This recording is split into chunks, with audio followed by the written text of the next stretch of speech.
ఈరోజు మన రెసిపీ వచ్చేసి మినపగారెలు.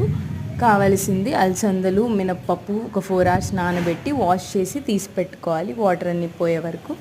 మనం దాంట్లో కావాల్సింది పచ్చిమిర్చి, అల్లం సన్నగా పేస్ట్ చేసుకొని, కొత్తిమీర, కరివేపాకు సన్నగా తరిగేయాలి. గ్రైండ్ పట్టిన ఈ పేస్ట్లో అవన్నీ కలిపేసుకోవాలి. కొంచెం కచ్చాపచ్చాగా గ్రైండ్ చేసుకుంటే మనకి కొంచెం క్రిస్పీనెస్ వస్తుంది. ఆ తర్వాత ప్యాన్ మీద ఆయిల్ పెట్టేసి మనం చేత్తోనే చిన్న చిన్న షేప్స్ చేసేసుకొని హోల్ పెట్టేసుకొని వేసుకోవడమే.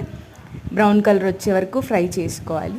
మనకి గుండ్ల మినపప్పు కన్నా పొట్టు మినపప్పు చాలా టేస్టీగా ఉంటుంది. అందులో అలసందలు కలిపాం కాబట్టి ఇంకా క్రిస్పీగా వస్తాయి అన్నమాట గారెలు. కొంచెం బ్రౌన్ అయిన తర్వాత మనం తిప్పేస్తాము. అలా మన వడలు రెడీ అయిపోతాయి. చట్నీ ఏం లేకపోయినా కూడా తినేయచ్చు. మనం అల్లం పచ్చిమిర్చి కలిపాం కాబట్టి చప్పగా అనిపించాం అనమాట. చట్నీ లేకపోయినా తినేయచ్చు. స్నాక్స్గా అయినా టిఫిన్ లాగా అయినా చేసుకోవచ్చు. అంతే. ఇంకా ఈ video do subscribe for more videos.